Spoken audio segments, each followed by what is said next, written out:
Bonjour à toutes et à tous et merci de nous avoir retrouvés pour ce 18e talk de AI for Tomorrow. On va accueillir aujourd'hui le docteur Arnaud de Pilduval ainsi que Mathieu Grajosex, respectivement pharmacien et médecin urgentiste. Donc merci beaucoup à nous d'être là, Arnaud et Mathieu. Je vais rapidement introduire Mathieu et Arnaud et ensuite laisser la parole pour introduire ce sujet qui est en lien avec l'IA et la santé. Alors Mathieu, tu es pharmacien, ancien interne des hôpitaux de Paris, diplômé de santé connectée et d'intelligence artificielle, appliqué au domaine de la santé à Paris Descartes. En parallèle, tu as réalisé un MBA à l'ESSEC Business School. Professionnellement, tu as réalisé des analyses d'impact de l'intelligence artificielle au sein du ministère de la Santé, où tu as siégé en commission nationale d'évaluation des dispositifs médicaux et des technologies de santé au CEPS sur les circuits courts d'accès au remboursement. Aujourd'hui, tu es président du Digital Medical Hub, ce qui nous permet de faire le lien avec le docteur Arnaud de Pilduval. Donc Arnaud, vous êtes médecin urgentiste à la Riboisière, technophile depuis toujours.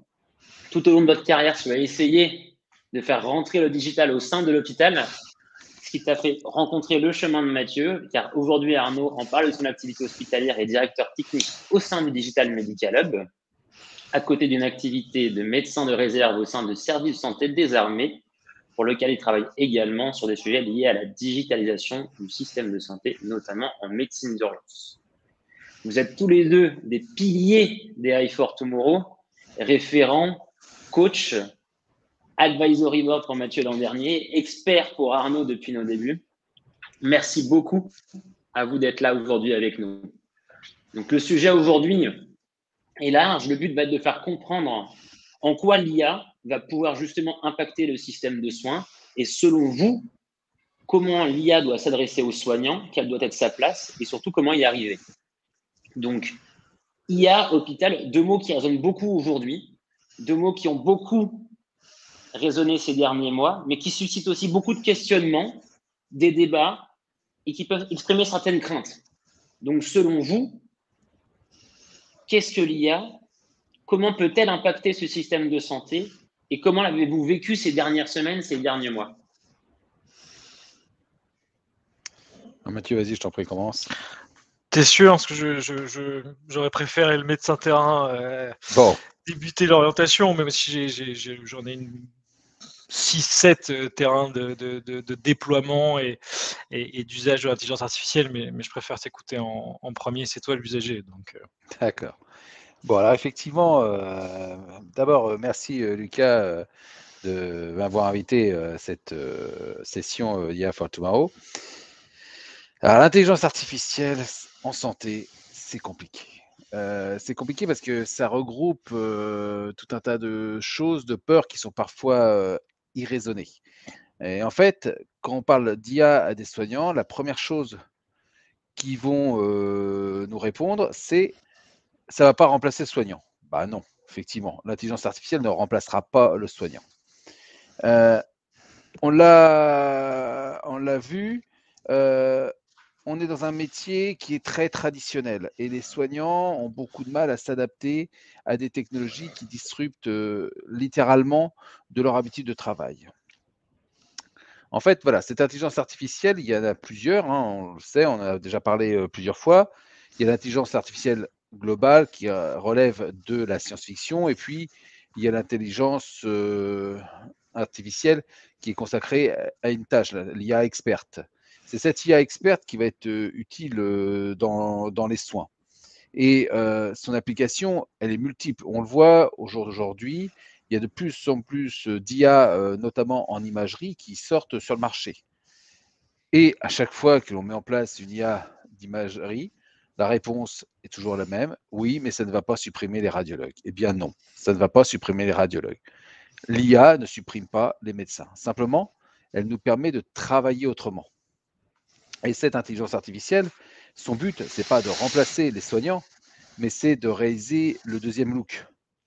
La parenthèse que je prends souvent en termes d'intelligence artificielle, c'est celle des pilotes. Les pilotes, comme les médecins, ils sont très compétents, très qualifiés dans leur métier. Ils ont fait des études, des formations. Voilà, ils sont au top de leur carrière. Mais n'empêche que autant les soignants ne voient pas l'intérêt de mettre en place de l'intelligence artificielle, autant dans ces métiers de l'aviation, cela semble une évidence. Et personnellement, on nous dit souvent l'intelligence artificielle, ça va faire perdre de la capacité aux médecins. Même les patients vont plus avoir confiance en leur médecin puisqu'il y a une intelligence artificielle qui les remplace. Eh bien, le parallèle avec le pilote, il est simple. Si le pilote, il utilise de l'intelligence artificielle pour aider à se poser, pour aider à décoller, eh bien, c'est beaucoup plus acceptable, curieusement. Et puis, si moi je suis dans l'avion, j'aime autant que le pilote, même s'il est très compétent, très qualifié, il utilise son intelligence artificielle pour aider à piloter son avion et éviter de me crasher. Et bien voilà, c'est pareil. En médecine, cette intelligence artificielle, elle a comme but d'aider le soignant à confirmer ses diagnostics. Et puis, il ne faut pas oublier, nous sommes humains. Et en tant qu'humains, nous faisons des erreurs. Moyenne 20 à 30% d'erreurs. C'est la stat normale pour n'importe quel métier, pour n'importe quel humain. Donc, il y a 20 à 30% des cas où on va se planter. Le problème, c'est qu'en médecine, se planter, ça peut avoir des conséquences graves. Eh bien, cette intelligence artificielle est là pour être le deuxième regard, c'est le soutien du soignant. Et vraiment, ça, il faut pouvoir la déployer, l'implémenter dans les différents services de santé et continuer à la déployer. Mathieu, je ne sais pas ce que tu en penses. Non, si, c'est totalement vrai. Et je pense que ce qui a été mal travaillé pendant les dernières années, c'est de réussir pour ce monde d'ingénieurs à valoriser cet axe. Je reviendrai sur les axes de déploiement de l'intelligence artificielle, mais le point que tu soulèves est hyper important. Je pense qu'on y reviendra par la suite. Mais on a eu pendant très longtemps des validations d'un monde d'ingénieurs. C'est-à-dire qu'on avait tendance à ultra valoriser la technologie en elle-même, de se sécuriser par rapport aux produits technologiques, la core technologie qu'on venait de développer, et de s'assurer que l'output de cette core technologie était fiable, bon, et ce qu'on a pris comme gold standard, c'était la prise de décision médicale. Surtout qu'on a eu tout un portefeuille d'évaluation qui comparait le médecin aux performances de l'intelligence artificielle et de l'outil proposé. C'est vrai que ça a créé beaucoup et ça a cristallisé beaucoup de craintes auprès du médecin d'être remplacé, parce que oui, ce qu'on évaluait, c'était lui par rapport à cette technologie. Et puis, comme tu le dis, on a eu du mal, et ces ingénieurs et ces fournisseurs de solutions ont eu du mal à passer le step d'après. Et une fois qu'on a validé cette technologie, qu'est-ce qu'on apporte aux médecins? Et le principe de la sécurisation de la prise de décision est un axe fort de valorisation de ces technologies, sauf qu'il est très peu adressé aujourd'hui par les startups. On ne l'évalue pas. On n'évalue pas en quoi médecin plus machine est plus fort que médecin seul. On n'en voit que trop peu. Et l'axe sécurisation de cette prise de décision est trop peu adressé, et trop peu valorisé, et trop peu exposé sur la place publique. Aussi, les relais d'information que se font la grande presse ne met pas vraiment en avant ce type de solution, parce que ça fait quand même l'effet waouh de dire qu'on a une technologie qui fait mieux qu'un médecin ou qu'un collège expertal de médecins. Et ça, c'est un peu dommage. Et puis, au-delà de ça aussi, tu parles du stress, tu parles de la prise de décision, mais c'est la charge mentale liée aussi à ça, la responsabilité de la prise de décision qui peut être allégée grâce à cette IA. Mais ça, on passe déjà sur les steps d'après. Moi, si je peux répondre déjà à la première question de Lucas sur les domaines d'application de cette IA, ils sont nombreux, et j'ai envie d'exposer mon analyse suivant plusieurs steps de performance et de complexité de ces noyaux d'IA.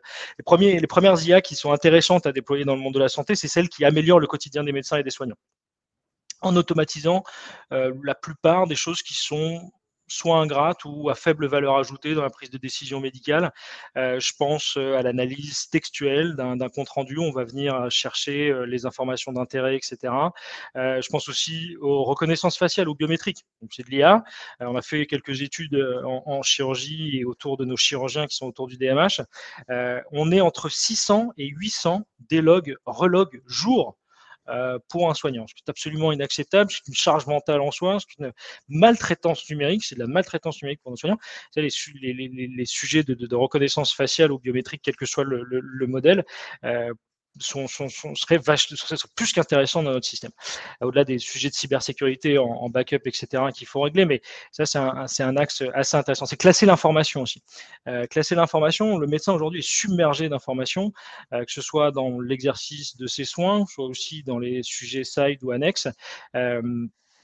classer les informations d'intérêt versus les informations qu'on n'a pas, ça peut être aussi un bon intérêt. Les technologies un peu plus complexes, c'est les nouveaux faisceaux de preuves. L'ensemble des nouveaux faisceaux de preuves apportés par l'IA, et on rejoint la sécurisation de la prise de décision, la diminution du stress. On pense aux IA prédictives, aux IA diagnostiques, aux IA d'identification, comme tu en parlais Arnaud sur la radiologie. Ce sont des points de sécurisation, sont des informations complémentaires à l'analyse globale d'un compte-rendu d'hospitalisation, à des symptômes cliniques, un interrogatoire, etc., ou à des données venant d'examens complémentaires comme biologie ou imagerie. L'IA peut venir sécuriser l'interprétation et ce qu'on doit en tirer d'important et de valeur autour de ces informations. Donc là, ce sont des faisceaux de preuves supplémentaires. Au-delà des faisceaux de preuves côté prédictif, etc., auxquels on n'a absolument pas accès sans IA.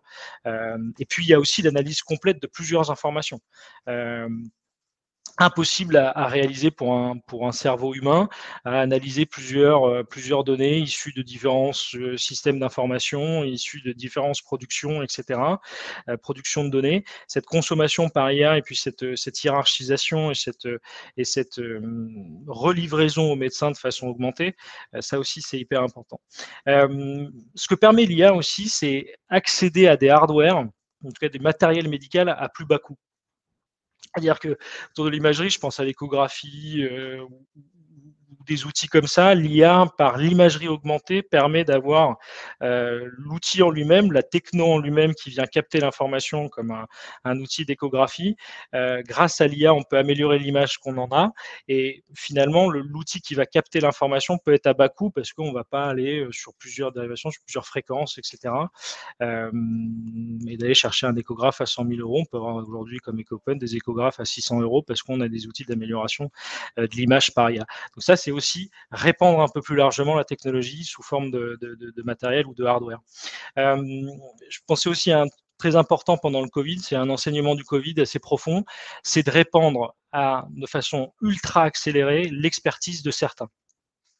Grâce à la création d'IA de façon accélérée, alors là, il faudrait qu'on ait un peu plus de qualité par rapport à la donnée, mais si on arrive à avoir des qualités de données importantes, on pourrait créer des intelligences artificielles très rapidement, ce qui pourrait permettre de répandre très rapidement et plus largement des expertises très pointues autour d'IA qui sont des IA symboliques ou des IA en tant que telles pas si complexes que ça. Mais on avait par exemple des diagnostics qui étaient très spécifiques en pneumonie ou en pathologie pneumo autour du Covid, interstitielle, etc., très spécifique. Et ça, on aurait pu le répandre très rapidement si on avait eu de l'IA. C'est un vrai outil de divulgation de l'expertise à beaucoup. Et le dernier point, c'est la formation. Tu en as parlé, Arnaud, autour des pilotes d'avion, etc. On fait des choses incroyables en marketing, à l'INSEAD, etc. Le pilote d'avion, il a son cockpit où on simule plein d'avaries, plein de problématiques, etc. C'est incroyable que nos internes et nos étudiants en médecine travaillent encore leur sujet sur un bout de papier, avec un cas clinique sur un bout de papier, alors qu'on pourrait avoir des logiciels de simulation qui simulent tout un parcours patient en ayant très rapidement des conséquences à une prise de décision, etc., des avaries, enfin des exacerbations de maladies chroniques sous IA, aléatoires, etc., en regardant comment on réagit, comment l'étudiant réagit, etc., avec des outils bien développés pour qu'on ait des super médecins et une formation bien plus intéressante que ce qu'elle n'est proposée aujourd'hui. Tout ça me permet de rebondir sur une chose qui pour moi est quand même importante. On a parlé de l'acceptabilité de cette technologie, de ses capacités. Le Covid, est-ce que ça a été un catalyseur de cette innovation? Est-ce que vous pensez que ce qu'on a vu pendant le Covid, ça va se pérenniser sur le long terme de manière positive? Car aujourd'hui, selon un sondage que j'ai vu dans l'IFOP, il n'y a que 8% des médecins qui sont prêts à utiliser avec leurs patients des outils diagnostiques et des outils médicaux au sens large utilisant de l'IA. À quoi c'est dû selon vous? Est-ce que c'est un problème de formation? Est-ce que c'est un problème de recul, comme beaucoup disent? On entend beaucoup parler de recul en ce moment, surtout aérien, même sur le vaccin. Donc, selon vous, où est le problème? Et est-ce que ce qu'on vit en ce moment, ça va se pérenniser dans le temps et ça va être un catalyseur? Ou est-ce que ce qu'on vit en ce moment, notamment par rapport à la structuration de cette technologie et à sa durabilité, C'est une période dangereuse auquel il faut faire attention, tant dans le développement que dans les cas d'usage. Alors, deux choses. Déjà, je vais rebondir sur ce que disait Mathieu. Effectivement, Mathieu, tu as raison. On a comparé trop longtemps dans les études médecin versus IA. Or, ce qu'il faudrait comparer, c'est médecin tout seul versus médecin avec IA. Et là, on change complètement la donne et on change aussi l'acceptabilité des praticiens envers l'intelligence artificielle qui n'est plus montrée comme étant un remplaçant, mais un soutien. Et donc ça, c'est un élément de communication qui est extrêmement important. Et ça va permettre de faire mieux accepter l'intelligence artificielle au sein de nos services de santé. Alors pour ce qui est du Covid, oui, ça a boosté en partie l'IA. Alors on va prendre un exemple similaire, mais technologique, qui était la téléconsultation. La téléconsultation, avant le Covid, inexistant. Pendant le Covid, on est monté jusqu'à 5 millions de téléconsultations par semaine. 10 à 15% des consultations en téléconsultation. Fin de l'épidémie massive de Covid, on est redescendu à 4%. Et on le voit pareil sur les nouvelles technologies, notamment l'IA. Alors pendant le Covid, les gens ont été obligés de mettre en place des solutions. Et puis, une fois que la crise majeure est passée, eh bien, l'intérêt va s'émousser parce que, encore une fois, je le dis, on est très traditionnel, donc on va vite revenir dans nos habitudes de travail. Pourquoi? Parce qu'on n'a pas été formé à utiliser des nouvelles technologies. On a été formé à l'ancienne. Moi, on m'a appris à apprendre. Alors, le summum de la non-intégration de l'intelligence artificielle, c'est le concours de l'internat, l'examen classant national, le CN. On apprend aux étudiants à apprendre par cœur des maladies qui n'existent pas. C'est, en 2021, complètement ridicule. Et je vois, moi, mes étudiants, il y a quoi, à peine 3-4 ans, qu'ils ont des cours pour apprendre à faire des recherches sur PubMed.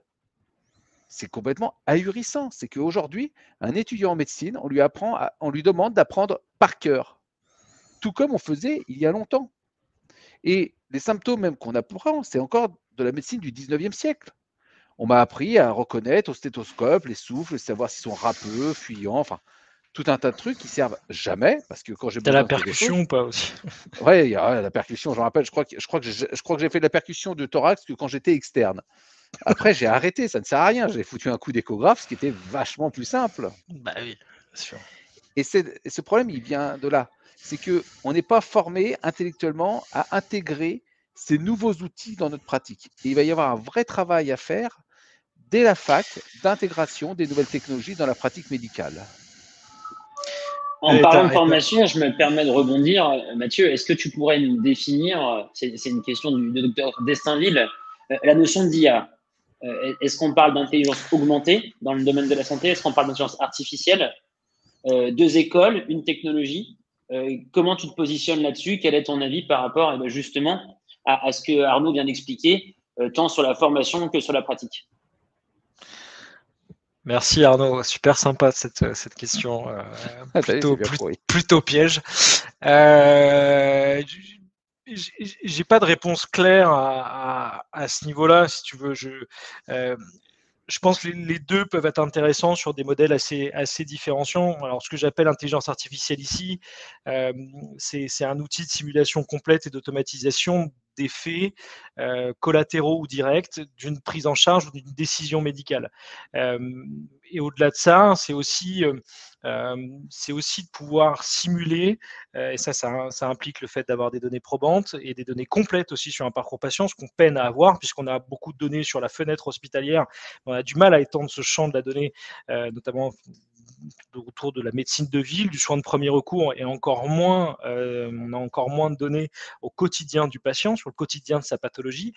Donc il est encore complexe d'imaginer quel est un parcours patient dans sa globalité, quels sont les événements récurrents, avec quelle variabilité, etc. Mais une fois qu'on aura ça, mais on en est proche, on y arrivera un jour, mais de pouvoir simuler classiquement ces parcours-là avec une fréquence aléatoire d'événements captés de la vie réelle, parce que c'est aussi ça, l'IA, c'est la première étape de création de ces outils de simulation et de ces outils de formation.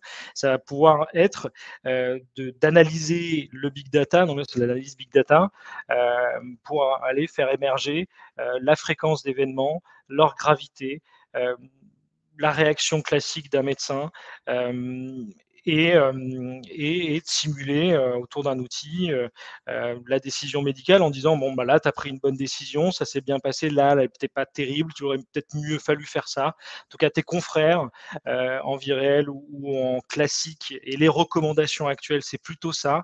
Et ça t'aurait permis d'avoir cette réaction-là, d'avoir cet impact sur le patient derrière, où bah, tu t'es complètement foiré, il faut que tu retournes un petit peu dans les cours. Et puis, on peut même imaginer quelque chose d'hyper ludique avec des concours. Enfin bon, j'y crois beaucoup à ce modèle. Donc, intelligence artificielle, intelligence augmentée, c'est une bonne question. On est vraiment au tout début. De l'imagination de ce nouveau paradigme de formation et de formation continue aussi des médecins. Je pense qu'il y a un joli trou à se faire. Alors, en plus, je vais complexifier la chose en disant que l'intelligence artificielle, pour moi, en plus plutôt que de dire intelligence artificielle ou intelligence augmentée, je dirais que dans l'intelligence artificielle, il y a deux choses. Il y a l'intelligence augmentée, qui est l'aide à la décision, le soutien du médical, et puis il y a l'intelligence, entre guillemets, automatisée. Parce que ça aussi, c'est quelque chose qui est excessivement important, ce que tu disais, Mathieu, au départ, les éléments qui vont permettre de nous débarrasser des tâches inutiles. On peut prendre comme exemple toutes les intelligences qui sont sorties actuellement sur les diabètes. Maintenant, on a des systèmes qui permettent de régler les doses d'insuline de façon automatique en fonction de la glycémie, de l'apport de nourriture du patient. Et la machine gère toute seule et prévient les accidents. On a plein de systèmes comme ça. On a des systèmes qui régulent le débit d'oxygène en fonction de la saturation. Voilà, plein de systèmes qui vont permettre de compenser toutes ces tâches. Et moi, je dirais, voilà, il y a vraiment l'intelligence automatique qui permet d'enlever ces tâches, les 3D de la robotique, les dirty, dangerous and dull. Et puis, de l'autre côté, l'intelligence augmentée qui soutient les soignants dans leur prise de décision. Et si on revient sur la question de Lucas, si cette… Merci beaucoup pour cette réponse est très précise, mais maintenant, est-ce que vous pensez que la crise, elle va permettre d'accélérer ces usages? Et on a une remarque très pertinente de Nathalie Bijon qui nous dit que pendant la crise, elle était gratuite, la téléconsultation. Aujourd'hui, elle ne l'est plus. C'est exactement ça. Et donc, l'IA, même principe. Est-ce qu'on peut se fier à ce qui s'est réellement passé pendant le Covid pour se projeter demain, ou est-ce qu'il faut aller plus loin dans la démarche pour pouvoir justement comprendre ce qui s'est passé pendant cette crise et ce qui se passera demain? Je pense que, alors déjà, je fais un constat qui est assez triste. On sort de cette crise et on se dit que le principal enseignement, c'est que la téléconsultation, ça sert à quelque chose de temps en temps. C'est quand même assez révélateur de notre gap et de notre retard global de notre système et de nos filières de prise en charge à l'intégration de nouvelles technologies. La téléconsultation, incroyable. Je veux dire, c'est quelque chose qui existe depuis une vingtaine d'années, toujours par téléphone, etc. 1929, c'est un tout petit peu triste. Ceci étant, cette remarque est très vraie.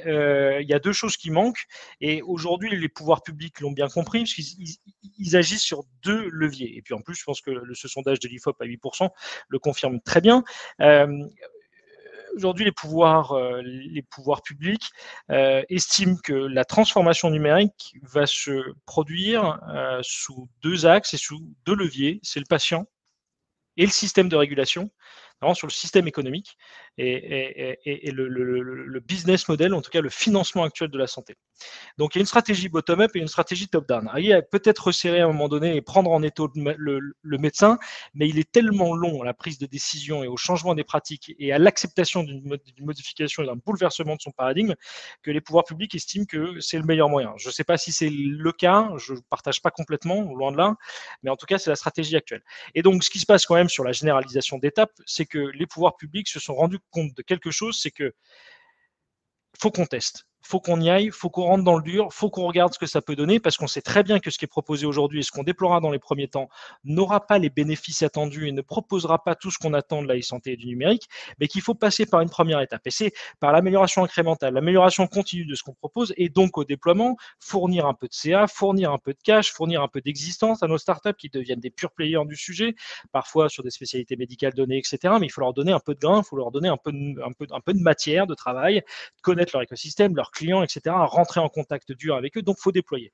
Donc la génération du dispositif étape est, sans mauvais jeu de mots, la première étape à un déploiement un peu plus large du numérique. Et donc ça, ils ont décidé de prendre enfin le risque, et c'est ça le Covid, parce que sans le Covid, à mon avis, on en avait encore pour 3 ans avant que l'ensemble des systèmes de régulation prennent enfin la décision de déployer largement ces technologies. Donc ça, Covid, ça a au moins permis ça.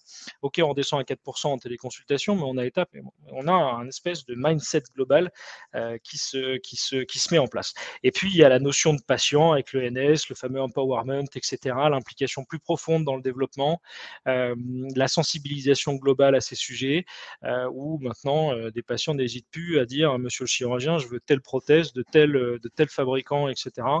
Voilà, on a cette piste côté un peu clientéliste aussi, avec un peu de privatisation du monde de soins. Donc voilà, ça aussi, c'est un aspect d'autorité de régulation indirecte qu'ils mettent en place, un peu de privatisation du monde de la santé, pour pouvoir permettre d'avoir une logique clientéliste encore plus forte et un changement de paradigme, un bouleversement de paradigme via le patient.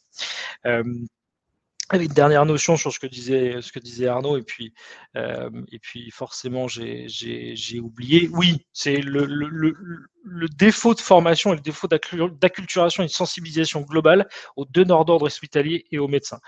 Quand on voit, j'ai énormément de respect pour eux, les Comédims, les CME, il y a le RESA qui fait beaucoup de taf quand même à ce sujet, mais UniHA, l'UGAP, etc. sont quand même vachement en retard. C'est-à-dire que l'ensemble de l'écosystème n'est absolument pas à jour vis-à-vis de l'offre technologique actuelle. Ce qui fait que ça gêne la prescription, ça gêne le déploiement, parce que les appels d'offres et les allotissements de marché public ne sont absolument pas au niveau de l'offre technologique actuelle. Et donc, c'est pas que un frein en disant je veux pas prescrire ça à mes médecins, à mes patients. C'est que sincèrement, pour une écrasante majorité d'entre eux, ils savent pas ce qui existe, ou très peu. Ils ont une vision sur 2-3% des choses qui font le buzz, qui font l'actualité, etc., ou qu'on m'a parlé lors de leur congrès. Mais il y a un vrai travail aussi des pouvoirs publics et des centrales d'achat à accompagner un peu mieux les CME, les Comédims d'établissement, les CME d'établissement, dans leur appel d'offres et leur allotissement, pour qu'ils aient une vision un peu plus claire de l'offre technologique actuelle. Oui, tout à fait. Et comme je disais, le Covid, en fait, ça n'a fait qu'un accélérateur, mais la mémoire étant ce qu'elle est, la chose a retombé rapidement parce que le Covid ne servira à quelque chose que si on prend conscience qu'il faut former les gens. Ceux qui ont déjà été formés, ils vont avoir un petit rebond de technophilie, mais voilà, ça ne va pas forcément se concrétiser de façon majeure. C'est surtout l'occasion d'apprendre à faire autrement. Et puis aujourd'hui, voilà, clairement, comme disait Mathieu, on n'est pas prêt, en termes de formation, à avoir une vision de la technologie intégrée aux soins qui soit complète. Pour l'instant, ça relève quelque part entre deux. C'est un peu pratique ou c'est du hobby pur et simple. Et on a globalement zéro incentive, en tout cas on a zéro encouragement de notre communauté médicale à utiliser ça, quoi. C'est au petit bonheur la chance, où en espérant qu'il soit sensible, séduit par l'outil, mais il n'en tirera pas particulièrement de bénéfices économiques. Le start-upper ou le fournisseur de solutions n'aura pas été en mesure de lui dire comment organisationnellement, en termes de productivité, de qualité des prises en charge, ça va lui améliorer X, Y, Z aspect de sa mission. Aujourd'hui, qu'est-ce que tu veux qu'ils disent? Enfin, qu'est-ce qui l'encourage réellement à utiliser ça? Pas grand-chose. Quel serait votre message à toi, Arnaud, à toi, Mathieu, justement, aux écoles, aux facultés, mais surtout aux étudiants? Parce qu'aujourd'hui, comme en santé, ça vient d'en bas pour essayer de se développer. Qu'est-ce que vous conseillerez à AI for Tomorrow ou à d'autres pour que demain, des projets innovants en santé puissent intégrer le marché, puissent s'inscrire dans un parcours de soins puisse répondre à un besoin médical. Mathieu, tu parlais tout à l'heure de souffrance des soignants. Arnaud, tu es soignant. Comment un projet ne doit justement pas impacter négativement le soin? Et si on devait parler d'IA agrémentale et d'IA disruptive, quel est le premier chemin à prendre pour pouvoir intégrer ce monde-là et réaliser une transition douce pour pouvoir permettre justement un écosystème de soins qui soit beaucoup plus adapté à ce qu'on vit actuellement et à ce que font les Asiatiques et les Américains à côté de nous. Hein. Et ça, c'est un vrai sujet aussi. On en parlera après. Mais géopolitiquement, stratégiquement, moi, je suis persuadé qu'il y a un sujet. Et je vous poserai cette question après. N'hésitez pas sur le chat si vous avez d'ailleurs des questions à ce sujet-là. Et comment le commandant de Pile Duval pense à une transition douce? Alors, on est obligé de faire une transition douce. La transition disruptive, ça ne peut pas fonctionner parce que, par définition, on va affronter un système qui est ultra traditionnaliste avec une disruption. Et donc, on va avoir quelques petits éclats, voilà, et puis ça va retomber. Il va falloir faire une transition progressive. Et clairement, pour le message pour les start-upers, c'est que développer des idées, c'est très bien, mais développer des idées avec des gens de terrain. Parce que sinon, le risque, c'est que vous tombiez sur une idée que vous avez trouvée brillante pour comment dirais-je, mais qui va vous sembler brillante à vous, mais qui, pour nous, soignants, ne va avoir aucun intérêt. Et ça, j'en ai des kilos de types qui arrivent avec regardez, docteur, c'est génial mon truc, ok. Et sinon, ça sert à quoi, en fait? Voilà. Simplement, ils sont convaincus par leur système et c'est la phrase que je ressors régulièrement, c'est que les produits des startups, c'est comme les enfants, même s'ils sont moches et cons, quand c'est les siens, on les aime. Et c'est vraiment ça, parce que on est persuadé que son truc va marcher, sauf que si vous n'avez pas des gens qui sont sur le terrain, des utilisateurs qui ont le sentiment que ça va être utile, ça va tomber complètement à l'eau. Et on n'est pas du tout formé, et je le répète encore, il faut que les étudiants prennent la conscience de cet outil technologique et qu'on puisse intégrer très tôt dans le parcours des étudiants la notion de ces différents outils. Je vais vous prendre un exemple tout simple, tout bête. Allez, vous prenez une ScanWatch qui fait un ECG en continu. Votre patient, il arrive en consultation en disant ma montre m'a dit que j'avais fait 47 extrasystoles depuis 48 heures. Ouais. Qu'est-ce que vous en faites de ce truc-là? Vous avez des symptômes, quelque chose? Non, rien. Voilà. Eh ben, on ne sait pas. Parce qu'on n'a pas été formé à intégrer ces outils technologiques dans une nouvelle façon de pratiquer la médecine. Et on est habitué à faire un épiphénomène.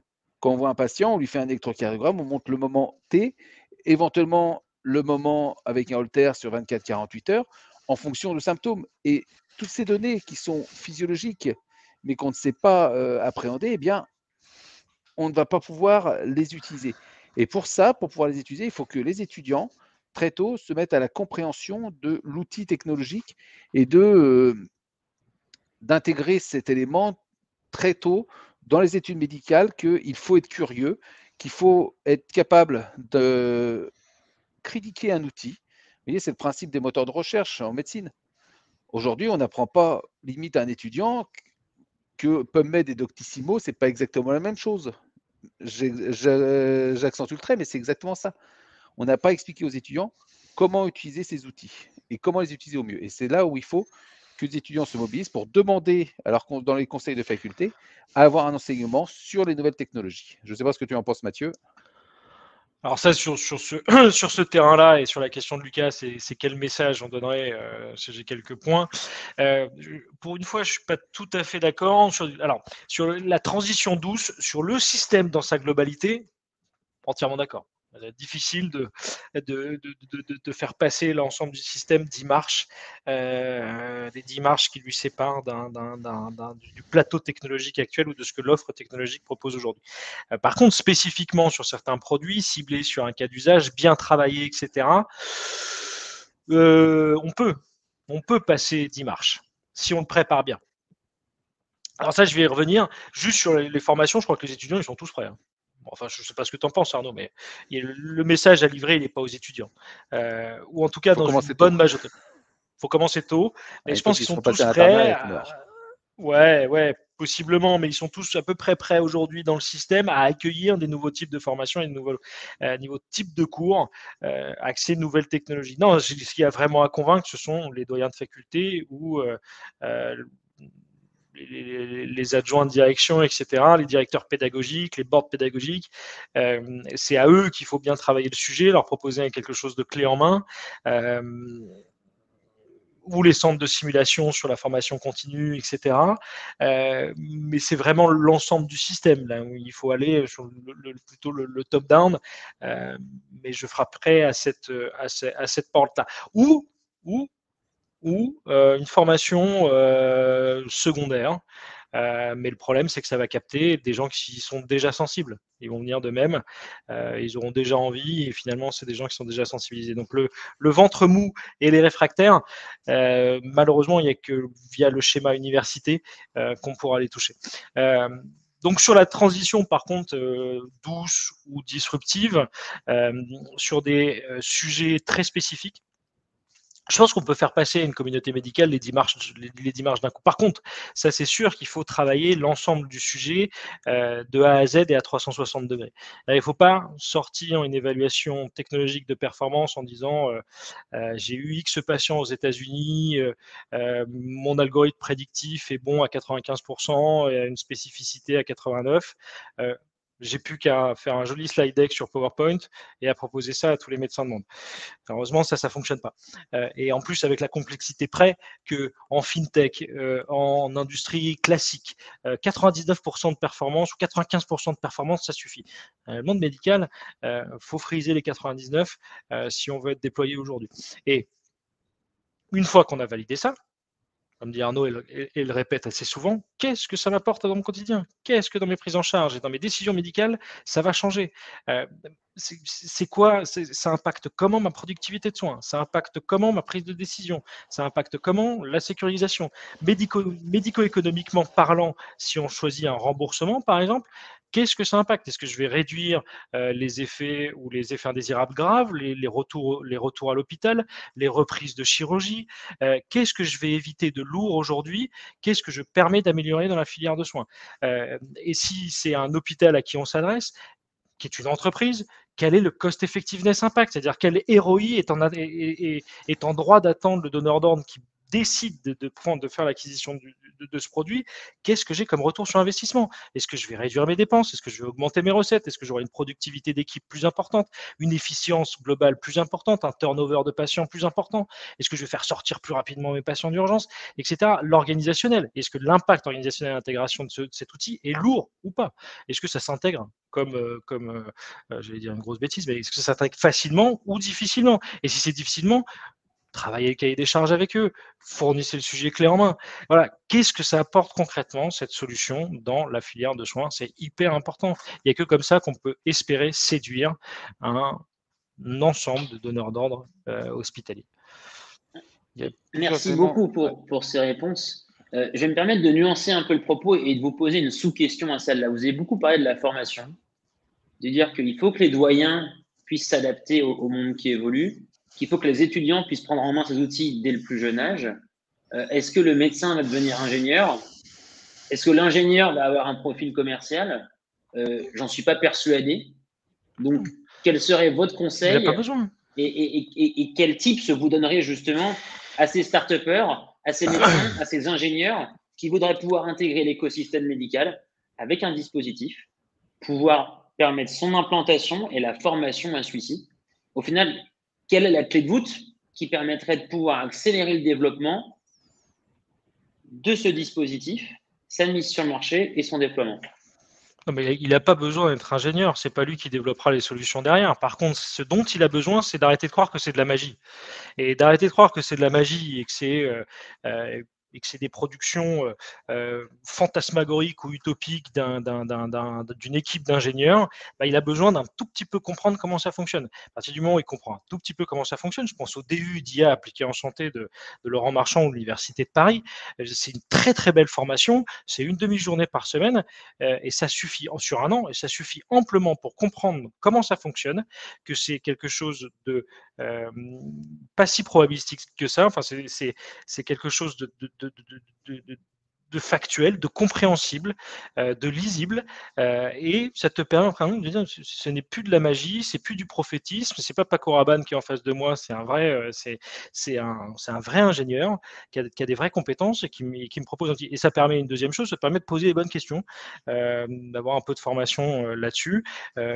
D'avoir la sensation que c'est pas un Chinois qui est en face de soi, mais c'est un Canadien ou un Belge, mais au moins d'avoir une clé de lecture, de sentir ce qui est proposé, ça suffit. Il n'ira pas plus loin, mais ça suffit déjà à passer un pas profond dans les prochains steps d'acceptabilité de ces nouvelles technologies. Effectivement, le médecin ne deviendra pas un ingénieur, hein, c'est pas gagné. Déjà, les principes de la physique, déjà, c'est parfois très compliqué. Alors l'informatique, nous sommes simplement des utilisateurs. Quelques-uns d'entre nous sommes des utilisateurs éclairés, mais ça ne va pas plus loin. Et au contraire, il faut que les startups aient un discours effectivement qui soit prouvé cliniquement. Il faut montrer aux médecins que l'outil leur sert à quelque chose dans leur vie de tous les jours et pas juste montrer l'aspect technologique de la chose parce que ça ne veut pas dire grand-chose. Et puis aussi, il y a un élément, parce que justement, on en parlait, Mathieu en parlait, on citait les États-Unis ou les pays asiatiques. Alors, il ne faut pas oublier, on a régulièrement des startups qui arrivent ou des sociétés qui en disant ouais, mais aux États-Unis, voilà, ce truc-là, il a super bien marché. Ok, c'est bien, mais en France, ça ne marchera pas. Parce qu'il ne faut pas oublier non plus que notre système de santé est complètement différent de celui des anglo-saxons. Aux États-Unis, proposer à un patient de payer 300 € pour avoir un dispositif médical qui va lui éviter de consulter, eh ben, il va l'acheter, il n'y a aucun problème. La même chose en France, aucun intérêt, parce que notre santé, elle est gratuite, ou tout au moins, elle n'est pas chère, et que le consommateur français, il n'est pas prêt à dépenser 5 €. Enfin, on le voit déjà, hein. On voit régulièrement des gens qui arrivent aux urgences en disant ah bah non, j'ai pas été chercher une boîte de Doliprane, bah non, c'est 3 €. J'attends d'avoir l'ordonnance. Voilà, donc si déjà, imaginez que si déjà ils sont pas prêts à payer 3 € pour leur boîte de Doliprane, il y a peu de chances qu'ils payent pour des systèmes de prise en charge de pathologies ou autres, qui n'est pas un intérêt pour eux. Et c'est ça qui est important, c'est de faire comprendre à l'utilisateur, que ce soit le médecin ou le soignant, qu'il y trouve un intérêt et que cet intérêt, il est soit financier, soit en santé, etc. Mais si on cible pas bien ces objectifs, on n'arrive pas à implanter les choses. Et je vais vous donner un parallèle assez simple, hein. Un hôpital, c'est une entreprise. Ça a des RH, ça a des coûts, et ça a une chaîne de fabrication. La chaîne de fabrication, elle est très simple, purement triviale, de façon très triviale. C'est un patient malade, et la bout de la chaîne de production, c'est un patient en meilleure santé. Et sur toutes ces chaînes de fabrication, il y a des intervenants, plusieurs, de différentes factures, de différentes spécialités, de différents coûts, etc.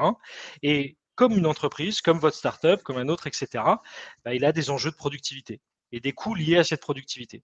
Donc, travailler le sujet en termes de soit de diminution des dépenses, c'est-à-dire que vous amenez la même qualité de prise en charge sur cette chaîne de valeur et cette chaîne de production, mais à coût réduit, parce qu'il y a plusieurs automatisations, etc., et des dégagements de temps, etc., ou à coût ou à ressources égales, vous avez une meilleure qualité. Soit vous avez une meilleure turnover, ce qui va permettre de faire repartir la chaîne va avancer plus vite, etc. Mais valorisez ça, cherchez ça, travaillez ça et fournissez ça aux donneurs d'ordre derrière de façon évaluée et scientifique. C'est-à-dire que ça ne peut pas être qu'une promesse. Une promesse, c'est dire ouais, ok, la promesse, vous allez juste vous exposer à un risque, c'est ok, on l'étudie pendant 2 ans, on expérimente ça pendant 2 ans gratos, bien sûr, et puis on verra si ça fonctionne. Ouais, si vous arrivez directement avec un peu de matière scientifique de validation, bah, il ne pourra pas dire ça. On n'a pas vu beaucoup de bugs qui marchaient, hein, globalement. Je vais me permettre de rebondir et pour continuer un petit peu parce que les KPI, ils ne sont pas bons. Ça aussi, mais excuse-moi, les gars. Je t'excuse pas, mais c'est pas grave. Mathieu, tu parlais de clé de voûte. Arnaud, tu as parlé de wellness aux États-Unis et d'IoT. La clé de voûte IoT, moi, ça me fait rebondir sur données. Pas d'IA sans données. La donnée ne serait pas la clé de voûte au final de l'IA. Mais qu'est-ce qu'une donnée de santé? Est-ce que ces données wellness qu'on va avoir de surdévelopper dans certains pays outre-Atlantique dû à leur politique de santé et à leurs habitudes, c'est une donnée de santé? Est-ce qu'un GPS, c'est une donnée de santé plus qu'un pouls ou une fréquence cardiaque? Donc aujourd'hui, pour vous, qu'est-ce qu'une donnée de santé? Comment l'exploiter? Et comment demain, et pourquoi demain, cette donnée de santé, c'est un vrai enjeu politique. Il y a plein de questions, il y a plein de sujets dans ton intervention. Tu veux commencer par quoi, Arnaud? Le problème, les données de santé, on les a. On les a, sauf qu'elles sont morcelées. Il suffit déjà une chose toute simple et basique. Lorsque les pouvoirs publics ont décrété que les hôpitaux devaient passer à une transition numérique et numériser leurs dossiers patients. C'était une excellente idée, ok. Et par contre, ils ont juste oublié un léger détail. Ils ont oublié de dire que ces dossiers patients devaient être intercommunicants. Et au jour d'aujourd'hui, on a des millions de données dans chaque hôpital en France avec des choses, avec des paramètres vitaux, des diagnostics via la SIM10 qui sont stockés. C'est d'espèces de trésors c'est vraiment le trésor des pirates, quoi. Il est enterré quelque part et il ne profite à personne. Et il faut vraiment que les pouvoirs publics mettent un accent sur l'intercommunicabilité des dossiers patients. Car avec cette intercommunicabilité, on pourra enfin avoir des visions globales des données de santé. Et au jour d'aujourd'hui, hein, vous voyez, ne serait-ce que les travaux de thèse, pour aller chercher les patients qui ont fait un infarctus dans un hôpital, il faut presque 6 mois de travail. Pour faire les patients qui ont fait un infarctus dans un GHT, multiplié par 2 sur la France, c'est juste infaisable parce que justement, à chaque élément, il faudra aller collecter de façon ponctuelle cette donnée de santé. Or, cette donnée de santé, elle devrait être nationale, elle devrait être regroupée et elle devrait facilement être accessible en termes d'épidémiologie, en termes d'études. Ça changera tout.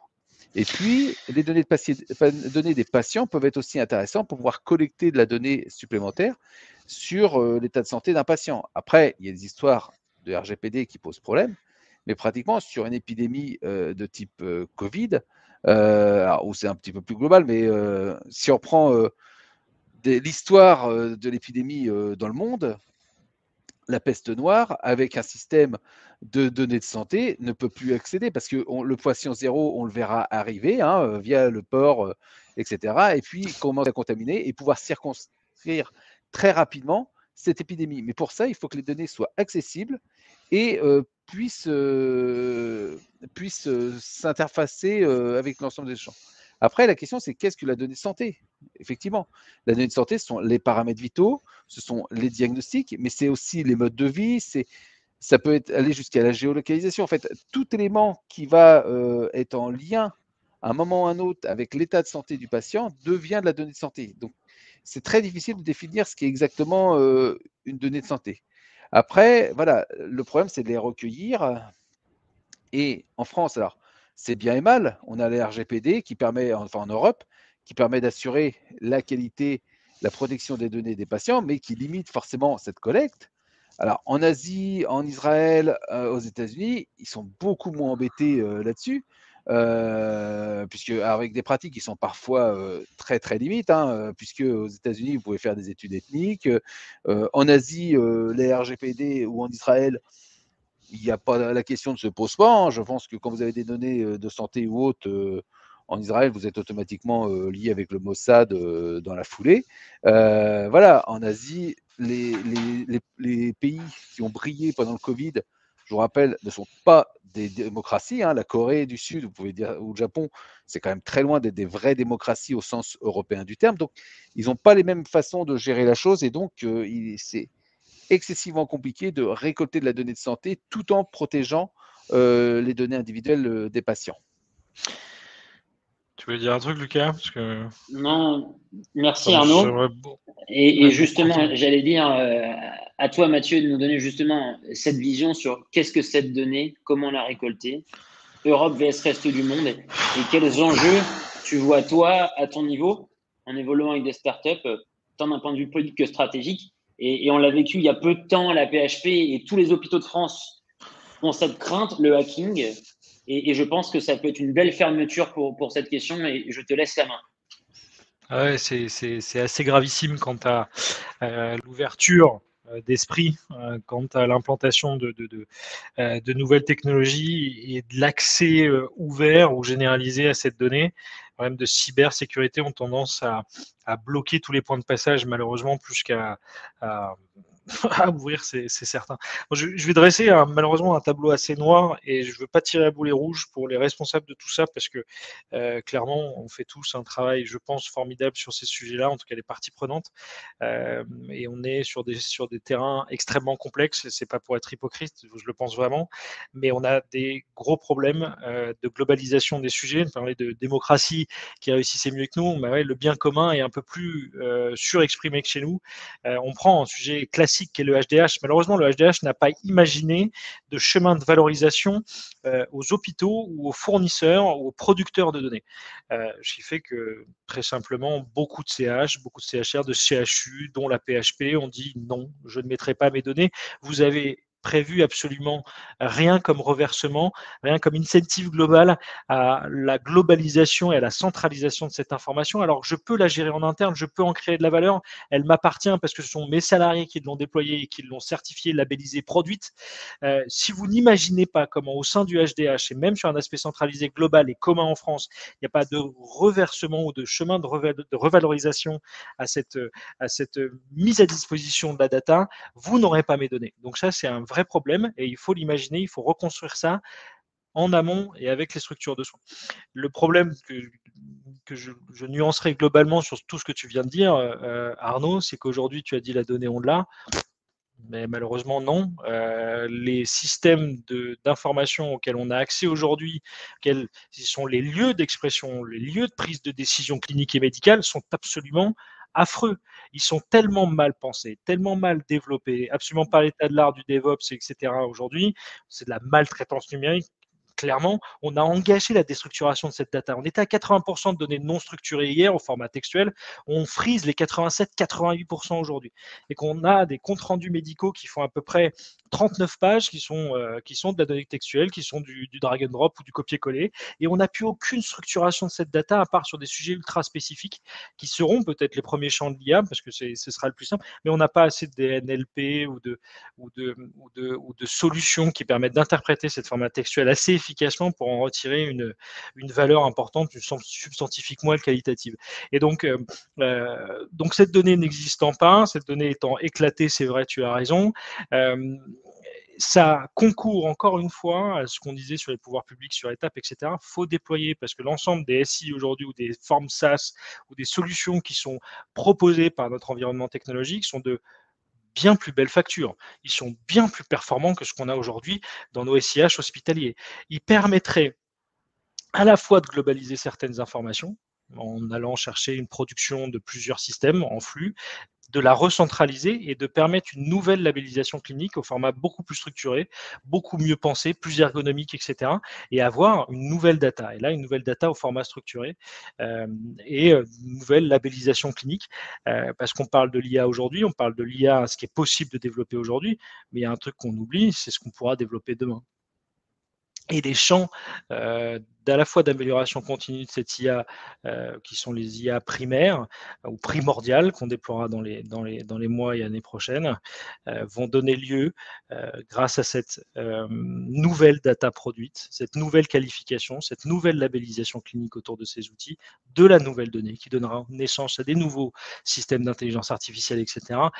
Les hardware, tu parlais du parti wellness, etc., les bracelets, les hardware qu'on a aujourd'hui globalement à disposition pour nos prises en charge vont donner lieu à des verticales propres d'IA, prédictives, diagnostiques, identification, de remontée d'informations quant à la réussite d'un traitement en traquant tel ou tel biomarqueur, etc.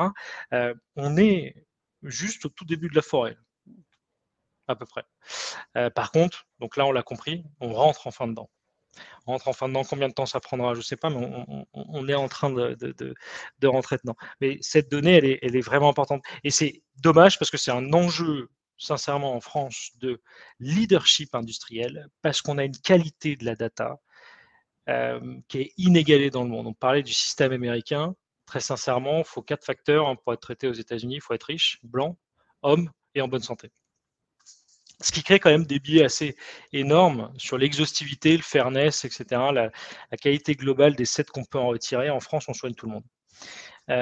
Si on arrive à passer de pas de la structuration, le pas de la qualité de cette data, on a entre nos mains peut-être la mine d'or la plus quali qu'on ait en Europe et dans le monde. Et c'est ça notre enjeu de leadership industriel.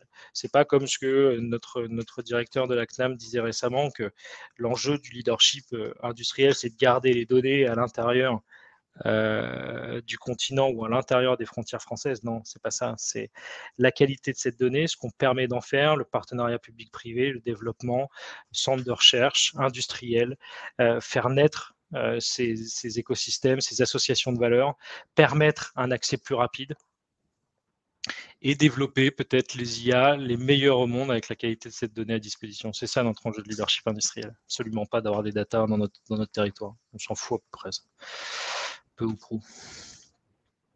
Merci beaucoup pour cette belle analyse, Mathieu et Arnaud. Pour continuer, on s'est rendu compte qu'on a des possibilités tant sur l'acceptabilité de la technologie et son déploiement, sur ce qu'on peut faire en France avec cette technologie. Mathieu, tu en parlais par rapport à la donnée qu'on peut avoir, sur la réceptabilité de cette nouvelle technologie pour le médecin et sur les bénéfices pour le soignant. Donc maintenant, il faut y aller.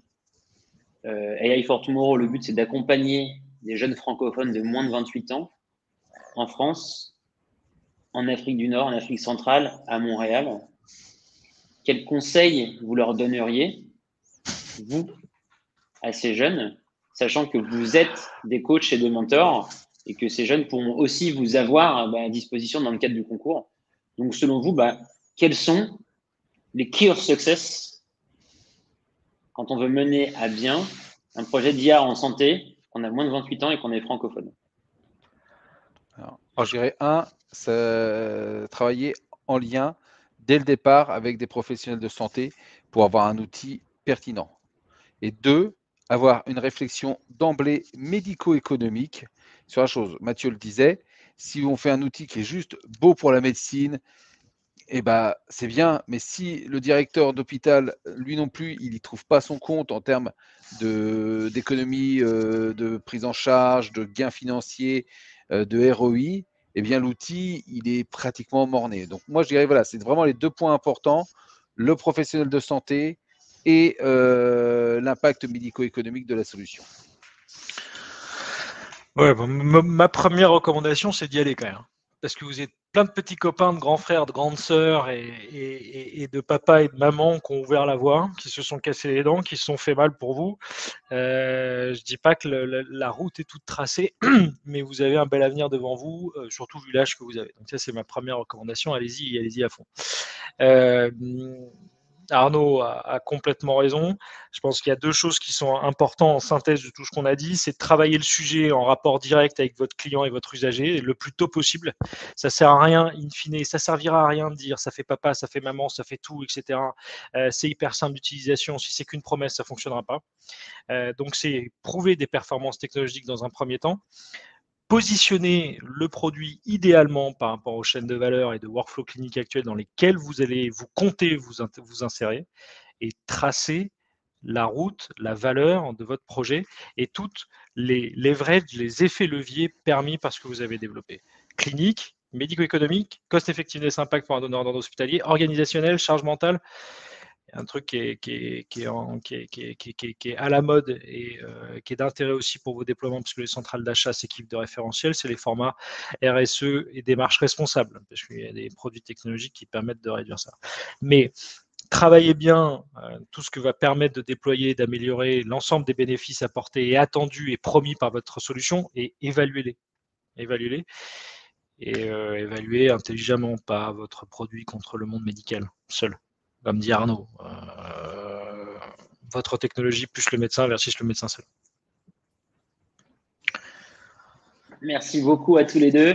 Mathieu et Arnaud, on arrive à un peu plus d'1 heure de conférence. Je vous laisse la parole pour un mot de la fin et je clôturerai cette conférence en rappelant justement toute la philosophie qui se cache derrière AI for Tomorrow, ce pourquoi on existe, les dates clés à venir. Et puis, j'en profiterai aussi pour remercier très sincèrement Arnaud et Mathieu car comme je vous le disais au début, c'est 2 piliers des AI for Tomorrow qui, je pense, vont pouvoir conclure en beauté cette conférence. Donc, je vous laisse la place. Tu veux y aller, Arnaud? Parce que moi, j'ai donné mes recommandations à tous ces petits jeunes. On sera là, on vous accompagnera, que ce soit au sein des AI for Tomorrow ou quand vous serez un peu plus grand, un peu plus mature. Vous aurez pris un peu de galon, on sera là au DMH aussi pour vous accompagner et aller plus loin dans la maturation de votre produit. N'hésitez pas, c'est un joli champ de formation, c'est un joli champ d'exploration. Il y a tout à faire. Je ne peux pas vous dire mieux. Il y a un boulevard devant vous et il y a des gens qui ont structuré un savoir-faire pour vous accompagner. Et AI for Tomorrow, avec Lucas et ses équipes, c'est un terrain d'expérimentation et faire ses premières armes tout en étant accompagné. C'est absolument formidable comme terrain de jeu, comme bac à sable. Ouais, moi, je vous dirais, soyez créatifs et soyez agiles. C'est-à-dire que même, voilà, vous avez des idées, n'hésitez pas à vous lancer, prendre très tôt des conseils. Ça marche, tant mieux. Ça marche pas, tant pis. C'est pas un échec en soi. On fait autre chose, on recommence, on se réadapte. Et c'est comme ça qu'on fait évoluer la chose, hein. La plupart des grands découvreurs se sont quand même cassés les dents joyeusement avant de faire leur découverte qui a changé le monde. Donc, soyez créatifs. Exactement. Christophe Colomb a commencé en résilient. optimiste. Ouais, il s'est fait quand même bouler 3 fois avant de réussir à affréter une caravelle. Arnaud, Mathieu, merci infiniment pour votre présence et je vous souhaite une très belle soirée. À très Merci, vite. Lucas. Merci, très bonne soirée. Merci à tous d'avoir été là ce soir. C'était pour moi une vraie joie de recevoir donc le docteur Dupuis Duval et Mathieu Grajosex, qui, comme je le disais, sont des piliers de cet écosystème santé. Si cet écosystème santé vous intéresse, n'hésitez pas à rentrer en contact avec nous. C'est avec grand plaisir que nous vous accueillerons au sein de cette belle communauté. Le but des AI for Tomorrow, c'est avant tout et premièrement d'accompagner les jeunes francophones dans les créations de projets d'IA à impact positif. Donc pour ça, en ce moment et jusqu'au 17 octobre, vous pouvez postuler et vous serez accompagné par des mentors, des coachs comme Arnaud et Mathieu pour le monde de la santé. Et vous retrouverez l'intégralité de ceci sur notre site internet. Et le but est de pouvoir justement accompagner les jeunes de manière gratuite tout au long d'un process qui a été écrit avec des cours, des sessions d'idéation, mais également des coachs et des mentors qui interviennent bénévolement pour vous aider. Donc, si vous avez des questions sur le concours, n'hésitez pas à contacter Quentin Panisso par l'intermédiaire de notre boîte mail, de notre site internet ou directement sur LinkedIn, qui est le responsable de l'Innovation Challenge chez AI for Tomorrow. Et on reste à votre disposition pour tout complément d'information. Merci à tous et une très belle soirée.